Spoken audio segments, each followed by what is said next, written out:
দাবি নিয়ে এসআই এর বিধানসভা অভিযান, যে বিধানসভা অভিযান কয়েলস্কার থেকে শুরু হয়েছে এবং এই মিছিল ধীরে ধীরে বিধানসভার উদ্দেশ্যে এগোচ্ছে। এবং সেই ছবি আপনারা দেখতে পাচ্ছেন পিছনে, শত শত স্টুডেন্টরা তারা আজকে কিন্তু রাজপথে নেমেছে এবং তারা এখান থেকে একটাই দাবি করছেন, যে তারা বলছেন যে আমাদের যে 15 দফা দাবি সেই দাবি মানতে হবে। এবং সেই 15 দফার দাবির মধ্যে অন্যতম যে দাবি রেখেছে, যে আগে যেভাবে ওবিসি এতে সংখ্যালঘুদের জন্য সংরক্ষণ ছিল সেই সংরক্ষণ ফিরিয়ে দিতে হবে, সেসহ আরও 15 দফার দাবিতে তারা কিন্তু বিধানসভা অভিযান করছেন এবং তাদের দাবিগুলো রীতিমতো ন্যায্য দাবি। এবং এই মিছিল থেকে তাদের কি কি দাবি জানাচ্ছেন, কি বলছেন, বিস্তারিত জানাবো প্রতিবেদনে। পুরানো ওবিসি তালিকা পুনর্বহাল, র্যাগিং মুক্ত ক্যাম্পাস সহ মোট 15 দফা দাবিতে আজ কলকাতায় বিধানসভা অভিযান করল student Islamic organisation of India SIO. দুপুর প্রায় 1টি নাগাদ কলেজ স্কোয়ার থেকে শুরু হয় এই মিছিল। বৈষম্যহীন শিক্ষার পরিবেশ, র্যাগিং নির্মূল, সংখ্যালঘু ছাত্রদের নিরাপত্তা এবং পুরানো ওবিসি তালিকা পুনর্বহালের মতো গুরুত্বপূর্ণ দাবিতে ছাত্রছাত্রীরা স্লোগান তুলে বিধানসভার উদ্দেশ্যে যাত্রা করেন। মিছিল বিধানসভা এলাকার বাইরে পৌঁছতেই পুলিশ ব্যারিকেড গঠন করে। ব্যারিকেড ঘিরে ছাত্রদের সঙ্গে পুলিশের বাকবিতণ্ডা সৃষ্টি হয়।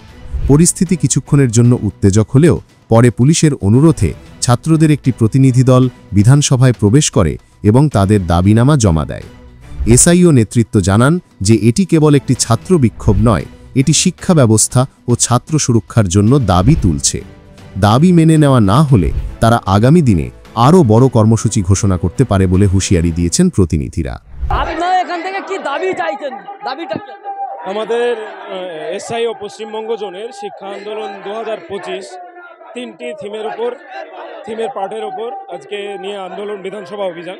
আমরা ওবিসি নীতির পুনর্বহাল, সমন্বিত শিক্ষাঙ্গন এবং কর্মসংস্থানের উদ্ভাবন, এই থিমের ওপর আমরা 15 দফা দাবি নিয়ে আজকে বিধানসভা অভিযানে নেমেছি। এর আগেও আমরা বিভিন্ন সময় বিধানসভা অভিযান করেছি পশ্চিমবঙ্গের যে শিক্ষার হাল হকিকতকে সামনে রেখে। আমাদের এই আন্দোলন আসলে প্রাসঙ্গিক, খুবই প্রাসঙ্গিক এবং গোটা পশ্চিমবঙ্গবাসীর এই আন্দোলন।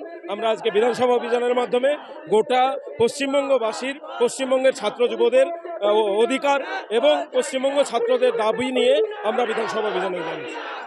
দেখুন, মূলত আমরা এখান থেকে আজকে যে দাবি করতে চাই সেটা হচ্ছে বর্তমানে রাজ্য সরকার ওবিসির যে নতুন লিস্ট প্রণয়ন করেছে সেটা একটা বৈষম্যমূলক লিস্ট, যা তার ফলে মূলত সংখ্যালঘুরা বঞ্চিত হবে।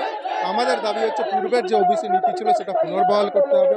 অন্যদিকে আমাদের আরও একটা দাবি হচ্ছে, বর্তমানে আমরা দেখছি শিক্ষক নিয়োগের ক্ষেত্রে যে ব্যাপক দুর্নীতি, এই দুর্নীতির ফলে কি হচ্ছে, একদিকে যেমন শিক্ষিত বেকার ছেলেরা তারা যেমন বঞ্চিত হচ্ছে, সেই সাথে সাথে আবার যারা গ্রামের যে স্কুলগুলো রয়েছে, যে প্রাইমারি স্কুলগুলো রয়েছে, সেগুলো ব্যাপকভাবে শিক্ষক অভাব হয়েছে এখানে। তো আমরা চাইছি অবিলম্বে দুর্নীতিমুক্তভাবে শিক্ষক নিয়োগ করতে হবে।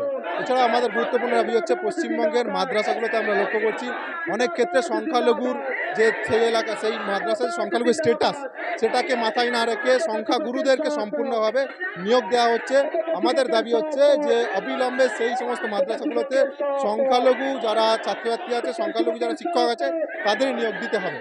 আমাদের এছাড়া আরও একটা দাবি রয়েছে যে বর্তমানে আমরা লক্ষ্য করছি আলিয়া বিশ্ববিদ্যালয়, এটা পশ্চিমবঙ্গের সংখ্যালঘুদের উন্নতির একটা অন্যতম সোপান ছিল, সেখানে দীর্ঘদিন ধরে সরকারি গ্র্যান্ট বন্ধ রয়েছে। অবিলম্বে সরকারি গ্র্যান্ট দিতে হবে এবং হস্টেল পর্যাপ্ত নেই, সেই পর্যাপ্ত হস্টেল সেখানে তৈরি করতে হবে। এটা মূলত আমাদের আজকে দাবি। সরকার বলছে উন্নয়ন রাস্তায় দাঁড়িয়ে আছে, সরকার বলছে উন্নয়ন রাস্তায়, আর সংখ্যালঘুদের জন্য 100% কাজ হয়ে গেছে। কারণ যদি সংখ্যালঘুদের জন্য উন্নয়ন রাস্তায় দাঁড়িয়ে থাকতো তাহলে আজকে এসআইওকে রাস্তায় নামতে হতো না। এসআইও যে 15 দফা দাবিতে রাস্তায় নেমেছে, এর থেকে এটা প্রমাণিত হয় যে বর্তমানে পশ্চিমবঙ্গে রাজ্য সরকার সংখ্যালঘুদের যথাযথ উন্নয়ন করতে পারেনি, যার ফলে এসআইওকে রাস্তায় নামতে হচ্ছে, ওবিসির জন্য আন্দোলন করতে হচ্ছে, তাদের হকের দাবি ছিনিয়ে নিতে হচ্ছে। এ থেকে স্পষ্ট পশ্চিমবঙ্গে সংখ্যালঘুদের যথাযথ উন্নয়ন হয়নি। সরকার বলছে উন্নয়ন রাস্তায় দাঁড়িয়ে আছে, আপনারা আবার দাবি দাওয়া নিয়ে পথে নামছেন। আজকে আমাদের দাবি তো সোজা কথা হলো, ওবিসি এতে মুসলিমদের যে সুযোগটা ছিল, মুসলমানদের বিভিন্ন গোষ্ঠীগুলোকে রাখা হয়েছিল, বামফ্রন্ট আমলেও ছিল, এই সরকারের আমলেও ছিল, কিন্তু এখন যে নতুন অর্ডার বেরিয়েছে তাতে মুসলমানদের বিভিন্ন গোষ্ঠীকে ওবিসি এ থেকে ছাঁটাই করা হয়েছে।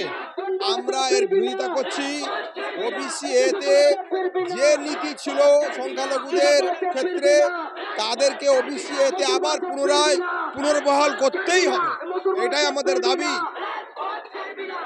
সরকার বলছে তো সংখ্যালঘুদের জন্য 100% কাজ হয়। না, এই কথাটা ঠিক নয়।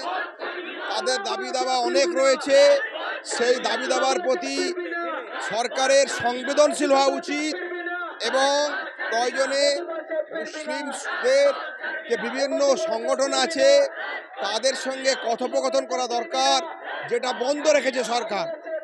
কতটা হয়েছে না হয়েছে সেটা আলোচনার টেবিলে আসবে, সেই কাজটা তো করা হচ্ছে না।